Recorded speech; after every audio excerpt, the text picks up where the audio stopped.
You're listening to True Crime Feed.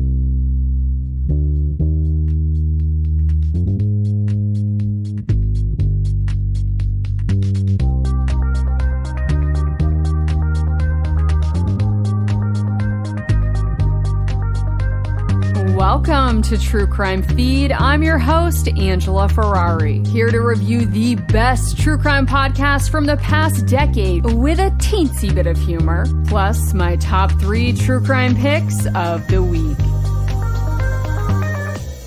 Today on the docket, a show from the archives I think you will really enjoy. Let's discuss the case for Petty Tyrant from This American Life.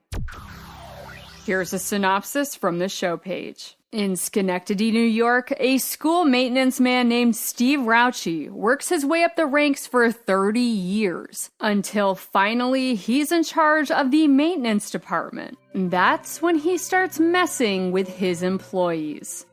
And to take your listening experience to the next level, go to thetruecrimefeed.com and sign up for my newsletter where I curate visual aids to accompany the show. Here you will see haunting images of our subject, Steve Raucci, over the years, plus a few other key players who enabled him to wreak havoc for so long. We've got ourselves another vintage episode of This American Life that originally aired back in 2010. Sarah Koenig was the main reporter on this one 4 years before she launched Serial. And speaking of Serial, I heard season 4 is supposed to drop any day now and cover the history of Guantanamo Bay. That subject sounds super promising, hopefully an improvement from the hot, choppy mess that was Serial season 3. And while we're on the general topic of serials, Sarah Koenig delivers this report like a bowl of cornflakes. You know, simple, straightforward, maybe a little bland. So I'm going to give you the cookie crisp version of this story, plus some recent updates. Because I am a sucker for juicy, salacious workplace gossip. Because there's just something about commiserating over petty gripes. It can be such a lovely bonding experience to know you're not alone in your misery. You might have 9 coworkers that you love, you adore them, they're your friends. But then there's that one, you know exactly who I'm talking about, that just ruins the whole vibe. A real turd in the coffee pot. And it's the littlest things, trivial really, but when you have to endure their annoying habits day in and day out, like hearing them on their phone all day, playing Candy Smash, or taking dozens of bathroom breaks after gulping down their usual extra grande orange spice frappuccino. And they have that stupid phony laugh. And they're always talking about their obscure, boring hobby. Like, we get it, Janine, you're into soap carving. For once, why don't you carve something I can actually eat and stop making soap that looks like cookies, okay? Some days are so bad you wonder to yourself, is this person taking night classes on how to be exceedingly annoying? It feels like a form of psychological torture. But you're trapped unless you leave your job and run the risk of getting marooned with an even worse #team member. So you endure the agony and spend your nights out with friends venting about your infuriating office mates. Well, this coworker horror story might be the one to top them all. In fact, after listening, you may have newfound gratitude for Janine and her harmless little soap sculptures, knowing things could be so much worse. It's time we meet Steve Raucci. He began his career as a utility worker for the Schenectady School District back in the late 70s. This was well before the dawning of workplace harassment lawsuits. And Raucci had the reputation for making vulgar jokes and pulling over-the-top pranks. But he was also good at his job. And over the years, he cultivated relationships with the higher-ups. Fast forward to the early 90s. Steve's now in his 40s, on his 3rd wife, no kids, and his department is in shambles. Disgruntled employees are mad about working conditions and low pay, and it probably didn't help that Steve was their coworker. Things were so out of hand, the Schenectady School District was considering eliminating the entire department and hiring out private companies to take over the operations and maintenance duties.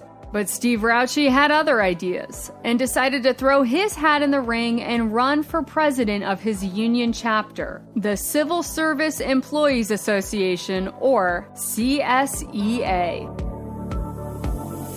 Steve won and started running the union like an Old West sheriff, throwing around his muscle to settle disputes and quick on the draw to expel members who wouldn't comply to his wishes. Through these ruthless techniques, Steve was able to bring union grievances down to zero, when before the union was averaging at least 20 official complaints a year.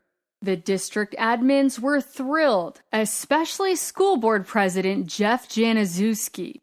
Now that Steve was head of the union, he and Jeff were chums working on elections together. Jeff would handpick his favorite candidates, and Steve would help rally voters, deploying his maintenance workers to canvass and run phone banks, whether they wanted to or not, sometimes on company time. Hey, that's not legal!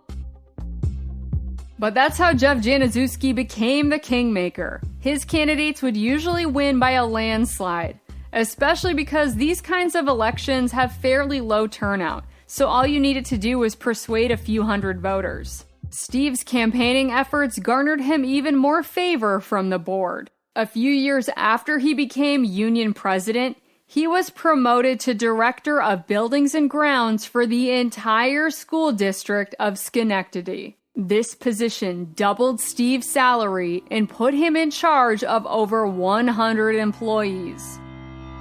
But wait a sec, isn't he the head of his union chapter? The place where employees are supposed to be able to safely air their grievances? How can you be in a union, let alone head of your chapter, and also be the director of a department? Glad you asked. Steve Raucci dumbed down the official title of his job to, quote, head utility worker, which sounds like an even lowlier job title than assistant to the regional manager. And you won't believe the amount of devastation this man was able to inflict in this seemingly inconspicuous role. Now that he was in charge, Steve Raucci took his pranks and harassment to a whole nother level. This man took pleasure in the suffering of others like it was an art form. And he wasn't pulling these cutesy office practical jokes like putting someone's stapler into Jell-O or placing a basket of delicious-looking cookies that turned out to be soap carvings. I'll see you in hell, Janine. No, Raucci's escapades were even crueler and more sadistic. He had one employee that raised chickens and would bring in his farm-fresh eggs for the other co-workers. Raucci asked his secretary Ellen to choose the name of a random employee, and to her shock, Raucci throws one of the eggs at the person she named. Steve Raucci would open up employees' paychecks and write obscene notes on them so it would be awkward when they had to deposit their check at their bank. He'd also set newspaper on fire and slide it under the bathroom stall while you were just on a john trying to do your business. Even his inner circle of employees, who he actually liked, he'd require them to join him for a weekly breakfast at the local diner, where he'd spend the entire meal humiliating them, bringing up marital issues and personal problems in front of the whole group. If someone got up and left the table, Raucci would mess with their food or pour a salt shaker into their coffee. Messing with someone's food is a huge pet peeve of mine, but I'm not here to be a killjoy. I mean, we all have our different tastes in humor, and it's totally one thing if you're on equal playing ground and mutually engaging in a consensual prank war. Have at it. Dress up like a gorilla and jump out of a dumpster on your friend. But be a good sport when they replace all the photos on your desk with pictures of Steve Buscemi. That's great. I encourage it even. But I don't think it's cool when your horrifying boss is publicly humiliating his employees and they, of course, would never risk retaliating. Steve crosses the line even further. He had one young maintenance worker under his thumb holding the promise of a raise over him. and the young man happened to be dating a beautiful woman. Raucci told him in order to get that raise, he needed to email a photo of his girlfriend to him. So freaking gross. But the young man reluctantly complies. The next day, though, he comes into work and Steve Raucci had a huge printout of the girl's photo up on the wall with a degrading, disgusting caption. Raucci also repeatedly said explicit things to his longtime secretary, Ellen, requesting that she dressed more skimpy and wear her hair exactly how he liked. Sometimes he would mime obscene gestures behind her back, degrading her in front of her mostly male coworkers. But don't worry, you guys. Steve Raucci wasn't just misogynistic, he was also super homophobic too. Steve would engage in this thing he called the man game, where he'd visibly put his hand on a male employee's upper thigh in front of others and fish for a reaction. And again, because of his position of power, employees were hesitant to lash out, so often they would politely ignore it, causing Steve to put on this big public display of accusing that employee of being sexually attracted to men. Haha, good one, Steve. Oh, I forget this is audio and you can't see my exaggerated eye roll. So how was this horror of a human being getting away with all this? By saving the school district busloads of money. You see, in addition to being head of his union chapter and head of the entire maintenance department, Steve had his eye on the energy manager position for the school district of Schenectady. And he acquired this position in 2004. How? Through sabotage. A guy named Lou Semyon originally held this position. Lou was supposed to monitor energy consumption through a tracking software on a computer in the O&M department office. But Steve was playing keep away from the computer, only allowing Lou the occasional sneak peek, but no touching. So Lou Semyon couldn't input any data or make any changes. Steve had his own IT guy do that for him. Then, during holiday weekends and vacations, Steve Raucci would ramp up the power consumption by cranking up the heat in the buildings and turning on those huge spotlights in the football field during the day. Eventually, Lou Semyon was fired and Steve Raucci took over the energy management position. Again, though, he finagled the job title so it wouldn't conflict with his union status, and agreed to do it for half of Lou's salary, which would still land Steve an additional $45,000 a year, plus still allow him to collect overtime. Hurrah! When Steve takes the reins on energy consumption, he starts pulling the plug, taking away light bulbs, turning the heat way down in the buildings. One teacher complained several times that his classroom was only 56 degrees, but maintenance never responded. So that teacher brought in a space heater from home. The next day, Steve was pounding on his classroom door. Steve Raucci's eyes were bulging. He was beet red, veins throbbing, yelling at this teacher for using a space heater. The next day, the heater had disappeared from the classroom, taken away by one of Steve Raucci's minions. Speaking of minions, why are these employees putting up with this? Well, number one, their union was completely useless for collective bargaining with Steve Raucci at the helm. Plus, he organized this mafioso setup of a secret inner circle, workers who would gather information on any rumblings and report back to Steve.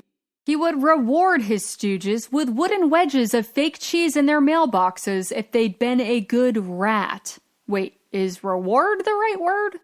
If someone did complain, Steve could easily punish them, assign them to the worst janitorial duties, change them to a new school, demote them, or even outright fire them, just for the tiniest perceived slight. And the administration wouldn't bat an eye. No one was safe. Even his longtime beloved secretary, Ellen.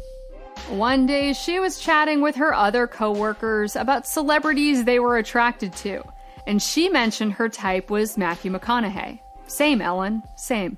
Well, Steve Raucci overheard the conversation and confidently asked, "What do you think of me?" And Ellen replied, "You're not exactly my type, Steve." Again, comments eye-popping and forehead vein throbbing. Steve turned redder than a lobster blushing and stormed away. Then 2 weeks later, Ellen was transferred to a new department. She was devastated. Despite Steve, she loved her department and her fellow office employees. When she complained to the administrators, they told her it was for her own protection because Steve was making menacing threats against her. Ellen is terrified because she's heard rumors over the years of exactly what Steve Raucci is capable of when he felt someone had wronged him. Everything I've told you so far is child's play. Granted, a very troubled child like Sid from Toy Story, but nevertheless child's play compared to what Steve Raucci does next.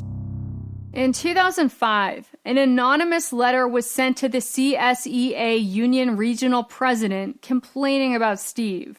Of course, he heard all about it and accused a married couple, Hal and Debbie Gray, who were both active in the union, of writing this letter. They both denied it, but Steve Raucci wasn't convinced. Hal Gray happened to work under Steve, and he was exiled to the high school. A few months later, Hal and Debbie Gray were horrified to discover the word rat had been spray painted across their entire 2-story house in big red letters. And the paint was on every surface, the windows, the trim, the siding, the brick, making it super expensive to fix. And before they could do that, Steve arranged a convoy of his employees operating school district vehicles to take the 10-mile pilgrimage to the Grays' graffitied home so Steve Raucci could gloat, although he wouldn't admit to personally defacing their property. Hal and Debbie Gray, they couldn't prove it either. Their house was vandalized an additional 5 times. Plus, they were receiving anonymous threatening notes telling them to get out of town or their house would be burnt to the ground. But still, they could never prove that Steve was the one behind it all. Hal and Debbie Gray got off easy compared to some of Steve Raucci's other enemies, like athletic director Gary DiNola, who was feuding with Steve after DiNola kept getting denied access to athletic facilities.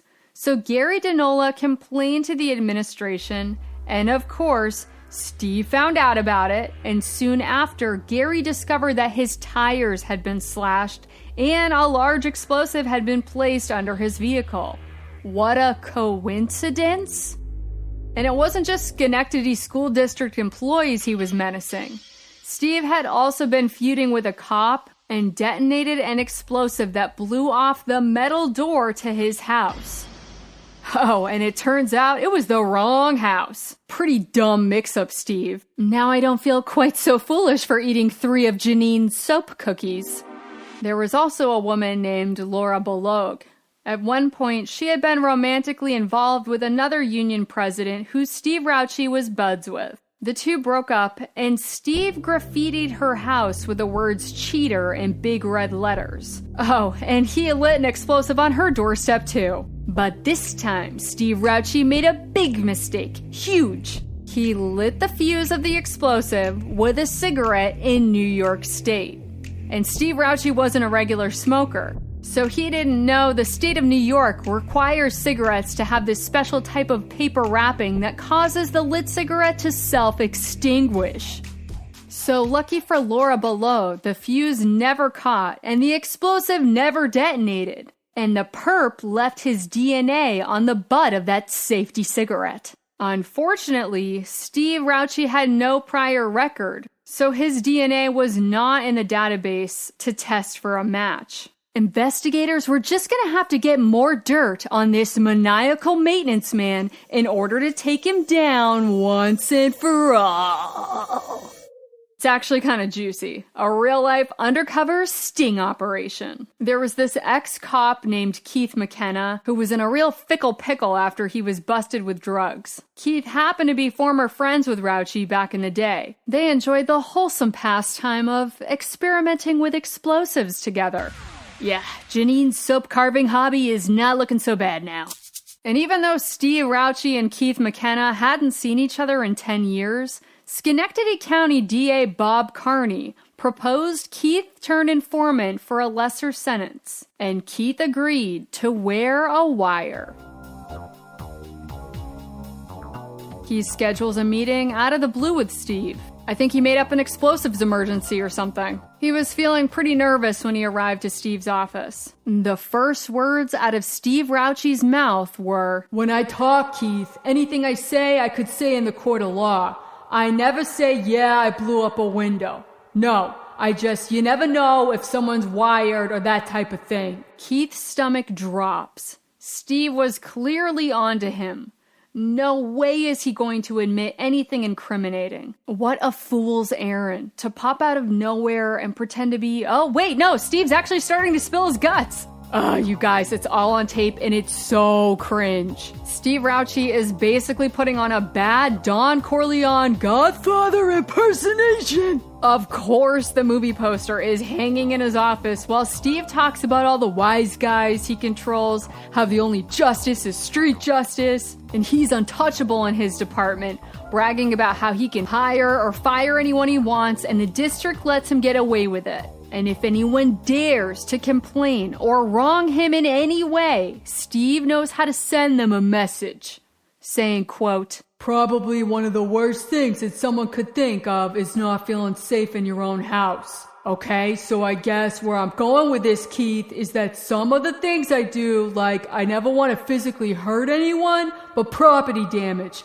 you can do a lot with that." Steve goes on to claim credit for the vandalism at the Gray House and the explosive that failed to detonate at Laura Balog's house. It's all on tape. And dude, Keith barely even had to say a word. Steve was just dying to brag about his achievements. Keith McKenna meets with Steve the Don Raucci a total of 3 times and gets everything he needs. And then, to top it all off, Keith asks Steve if he can secure a couple of explosives from him sometime in the future, because Keith has some enemies of his own he needs to teach a lesson. Steve says, "Why wait? I can give you one right now." Then Steve Raucci pulls out an explosive hidden behind a fake plant and tosses it to Keith. Again, they're sitting in Steve's office inside a middle school. Yeah, he's tinkering around with his flash powder, creating explosives while middle school kids roam the halls just outside his office door. Prior to those meetings with Keith McKenna, an investigator had tailed Steve to the local diner and watched him eat his breakfast in between humiliating his employees at the table. Then after all the diners left, the investigator was able to snag Steve's fork right before the waitress cleared the plates. It was brought to the lab for DNA testing, and what do you know? It was a match for that cigarette. Keith McKenna's last meeting with Steve was on a Wednesday. And then that Friday, February 20th, 2009, Steve was arrested and his offices were raided. In his middle school office alone, authorities discovered an explosive containing 17 grams of flash powder. To put that into context, the legal limit for flash powder in like a firework or another explosive is 50 milligrams. An M80 contains 5.2 grams. And again, Steve had 17 grams of flash powder, and that was just in his office inside the middle school. They also found other explosives hidden in various hiding spots around the school grounds, like the most demented scavenger hunt ever. After 30 years of wreaking terror, Steve was finally behind bars facing trial with 22 felony counts, including weapons possession, arson, and terrorism. At his trial, 62 witnesses came forward for the prosecution. Only 2 came forward for his defense. One of them basically fumbled the ball so bad they could have counted as a prosecution witness. All of those friends who had enabled him for so long weren't coming to his defense now. And speaking of Raucci's measly defense, even though he was caught on tape by his former bosom bomb-making buddy admitting to several crimes, during his actual trial, Steve denied everything, claiming that what he said on those tapes with Keith was all a lie. He was just putting on an act, bragging to make himself look like a tough guy. Nevertheless, Steve Raucci was found guilty of 18 counts and sentenced to 23 years in prison. He will be up for parole in the year 2032 when he turns 84 years old. But don't feel too bad, you guys, because Steve Raucci was never technically fired, so he can still collect his $80,000 per year school pension. I don't know about you, but that whole explosives on school grounds point really took the jelly out of my donut. So I want to know who allowed this guy to walk around with impunity for so long, letting things get this bad. Well, after Raucci's arrest, we learned he was giving favorable treatment to his most loyal employees, allowing them to take, let's say, 3 months off and still get paid. Or he'd let his men leave early while paying them overtime. In exchange, they would keep Steve's secrets or even help him carry out his evil biddings. A minion army of criminal custodians. Then we have the man in charge of the school district while Steve Raucci was at the height of his department dictatorship. Superintendent Eric Ely. The Monday after Raucci's arrest, Superintendent Ely put on a press conference where he told reporters he was shocked that Raucci turned out to be such a thug, feigning complete ignorance. However, authorities gathered some email correspondences after they seized Raucci's computer that read more like love letters to and from Super Nintendo Ely. So if you'll allow me, a letter from Raucci to Ely. I've often told you that you and I are alike in many ways. We just have different backgrounds. We both like to win, and we don't care how we do it, as long as we win. If we do not like someone, we let them know about it and usually do something about it. There we may differ a little. According to rumors, when I don't like someone, I force them to go away or make them disappear. When you don't like someone, you have to wait until they die of old age, unless you give me their number. End quote. Yeah, most people might read this message and recognize immediately they are corresponding with a deranged psycho. And perhaps this person making violent threats shouldn't be working for the school, let alone be in charge of the entire district's O&M department. But not stupid Intendant Ely. He responds with matched flattery. Despite years of accusations and rumors and dozens of formal complaints. In fact, just days before Steve Raucci's arrest, Eric Ely replies back to his pen pal, quote, "There aren't many I trust. You are one. Thank you. Signed, Eric."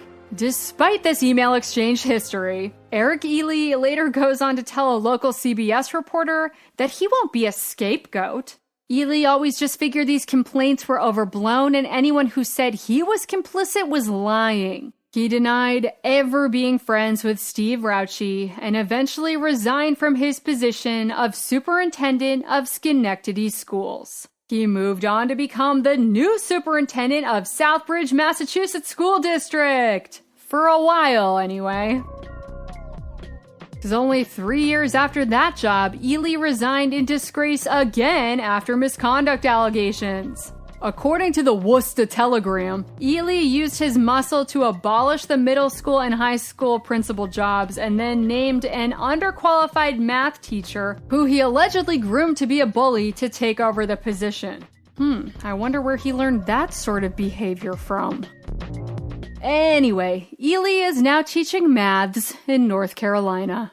As for Steve Raucci, he spent 10 years maintaining his innocence. Until 2019, where he gave an interview to a Union Times reporter from his new home in the Clinton Correctional Facility. He finally admitted to the Dinola tire slash, the Gray House graffiti, and the explosion left at Laura Balog's door. Plus, he admitted to several other crimes, although he continued to deny that explosion meant for the cop that was placed at the wrong door, even though it had Raucci's signature all over it. At one point during the interview, Steve wondered if he might be a psychopath, like his wife often suggested. Now, I'm no psychologist, but I'd say there's a pretty high probability of that one, bub.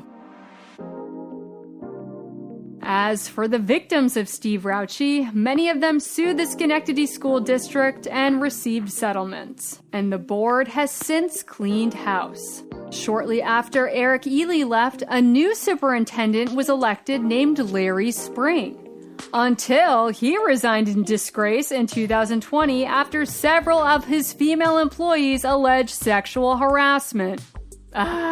More salacious workplace drama. Pass me the popcorn. Or better yet, those delicious-looking cookies over there. Oh, damn it, Janine!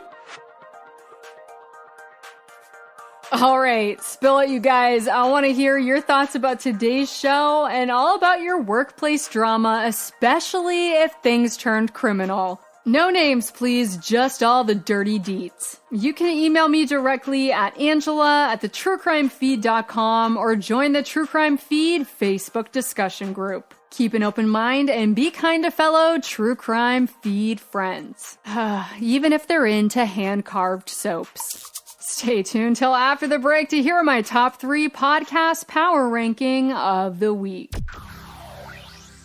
Hey you. I'm so glad we found each other and get to share our special love for true crime podcasts. I don't ever want you to miss out on a wild story. That would be a crime in itself.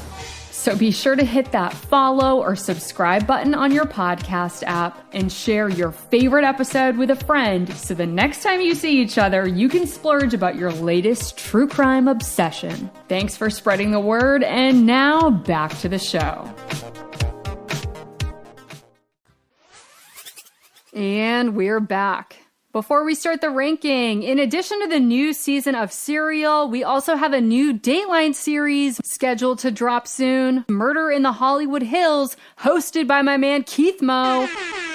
I am very excited to start both of those, and in the meantime, here are the 3 shows currently trending that I think are worth a listen.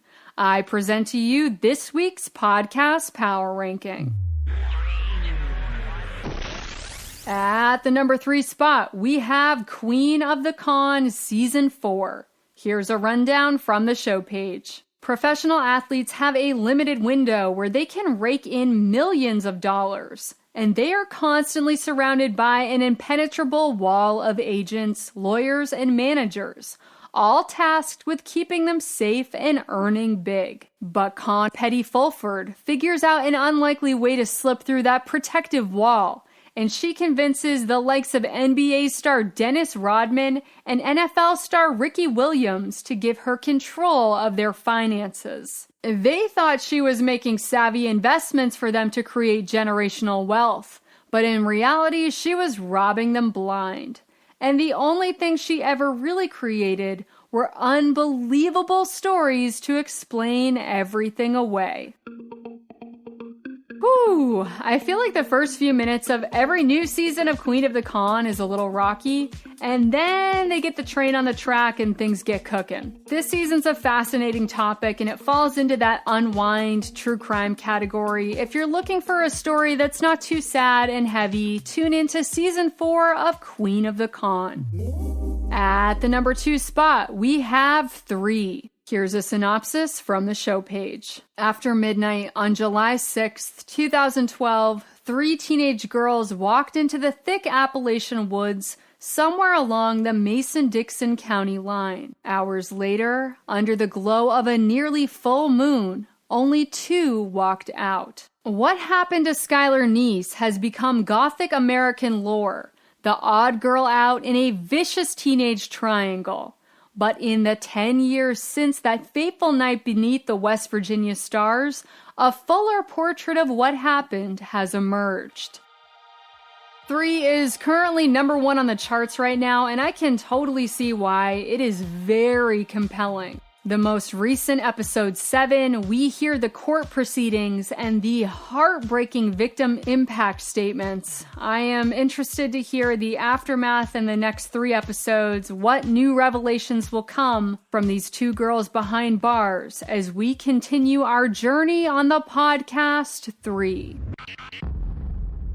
And at the number 1 spot, we have Hello, John Doe. Here's a reminder from the show page.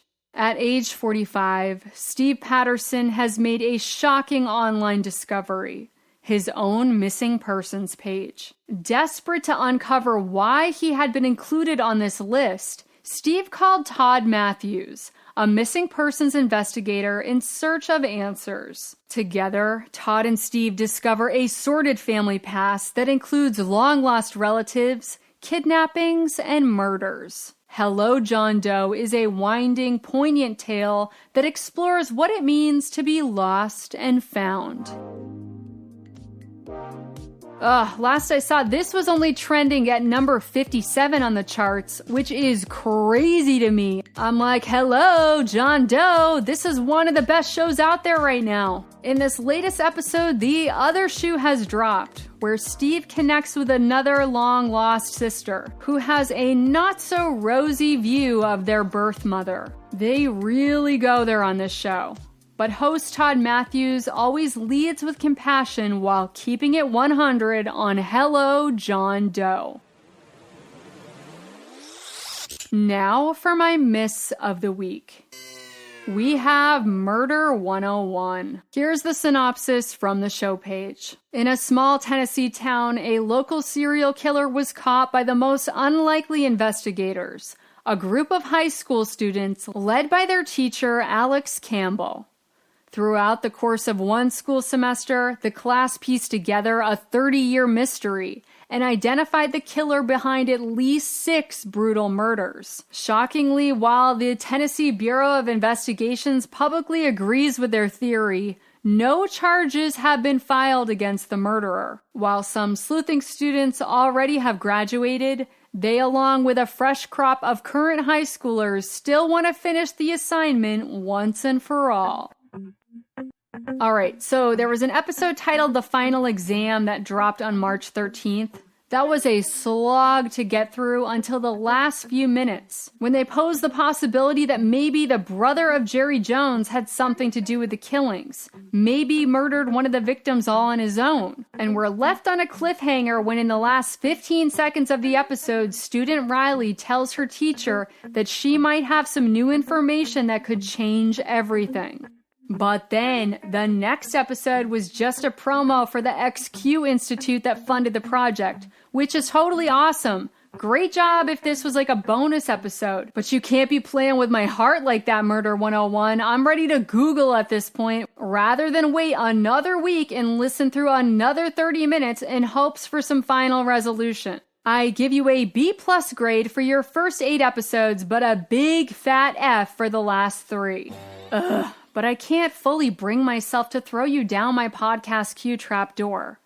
But I am giving you detention and requiring that you write 101 times on the chalkboard. I will not include any more unnecessary filler episodes in my podcast.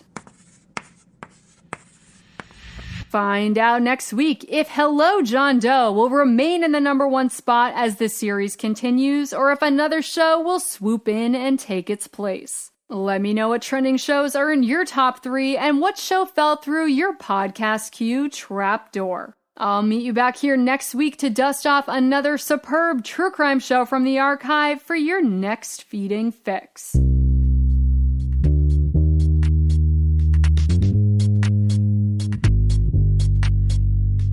That's all for today's True Crime Feed. Don't forget to sign up for my weekly newsletter where I post links to my top 3 favorite shows of the week and bring you fabulous visual aids for every episode. Be sure to follow the show on Instagram, Twitter, and Facebook to join the conversation. And if you enjoyed today's episode, please leave a review and tell your fellow partners in crime to tune in to True Crime Feed. Thanks for riding along and allowing me to be your audio accomplice. Join me next week for another feeding.